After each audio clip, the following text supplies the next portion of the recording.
definitely the first one. If you've been here this first one, if you've been here this week, you've seen it before. It's a real common pass. The last one, second one we've done once, and the third one's going to be new. Okay, so my right side is trapped in his half guard. So that means I want my right under. So it's the same side as the trap. There are some passes from what we call the near side underhook. This is going to be easier and more high percentage, and also more easily attainable. So if he pummels his underhook in, I want to re-pummel and get my underhook in.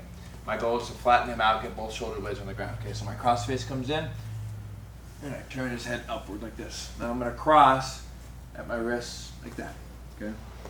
Then my free foot comes on top, bam, right there.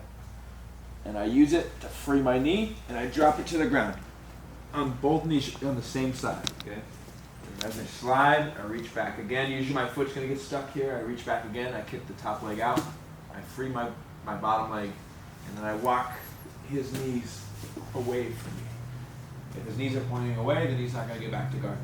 As long as he can't turtle up, which he can't turn away from me because of my underhook, then we're going to be good.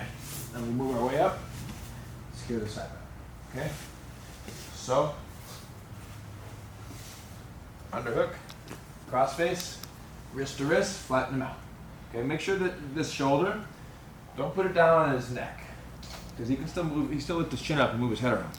Okay, put it right on his cheek. You don't need to like smush his face, it's just in the way. It just keeps him from turning. Okay, then my foot comes up on top, pry the leg open, get my knee free, reach back again, kick the top leg, free the foot all the way, and walk his knees away from me. Then climb up, secure the side mount.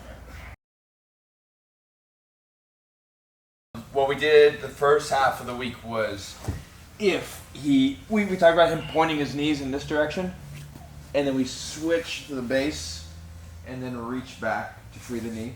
Okay, so that was kind of our first like troubleshooting. Okay, so when you go to bring the foot on top, he points his knees away, and it's harder to reach. Okay, I don't want to lift my leg up like this off the ground because it put me in closed guard. Okay, good. Take your right knee up. There, leg up, put me in close, full guard. Yeah, okay, so that's why I don't want to lift the leg. So if I can't reach it, okay, put your knee up. If I can't reach it, then we switch our base this way. And I have a foot behind me for base, I'll keep pressure off. I would normally be turning his head, but I'm being easy on his ears. Now I can free the leg and go through the system of passes that we did Monday, Tuesday, okay? If you didn't see those passes, there's another really easy option. His knee's pointing away. I can't get the foot up, so look, I just put both feet on the ground and I just crab walk to the side and I bring his knee to me. Now I can reach. Okay, so that's this no hands pass is 90% of the passing that you can do from half guard. You can always go to this most of the time, as long as you get the underhook, okay?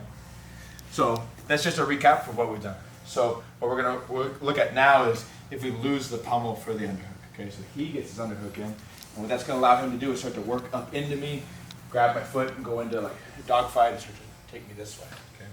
I don't want him to come off the ground, right? So our goal is to keep his shoulders flat, so when he gets this underhook, I don't have the grips to do it, so I'm gonna use my hips. Both hands come to this side, and then my hips bring him to the mat, okay? I have a kickstand behind me, and I put an underhook in on his leg. So a good rule of thumb is if someone gets an underhook on you, you get a lower underhook, and then you're winning, okay? So I get my underhook here. Look, if he bridges into me, he has to uncross his feet, okay? We're gonna drill that. Let's drill that actually. This is real, you won't get an experienced person try to bridge into you, but we gotta be ready to capitalize it if someone makes that mistake, okay? So once to get here, AJ's gonna put his feet on the ground and try to roll me over. I back step out and I have a post here, and now I can use my underhook to turn him back away from me and come up inside now, okay? So he comes up on the underhook. Right away, I bring my hips onto his shoulders, right? Underhook his leg. This will slow down his bridge, but in order to bridge, he has to put his feet on the ground, right? Back step. Now I've got a post. I turn him back away, go to side mount. So when they come in, I change my base, I flatten out my hips. Right away, I underhook his leg. He's savvy to this, and he's not going to put his feet on the floor. He's going to keep his feet crossed up above my knee like this, okay? So what I'm going to do is I'm going to take my hips and I'm going to slide up onto his shoulder like that. So now I can fit my knee, my thigh bone fits inside here, okay? And I can use my knee and my underhook to pry open his guard just a little. I usually won't break it open. You can keep your feet crossed. I usually won't break it open, but I get enough space, high knee out. Look, don't try to pull it out. Just bring your knee to your shoulder, step behind you, and then same thing. Turn them, and take your hand out. Okay?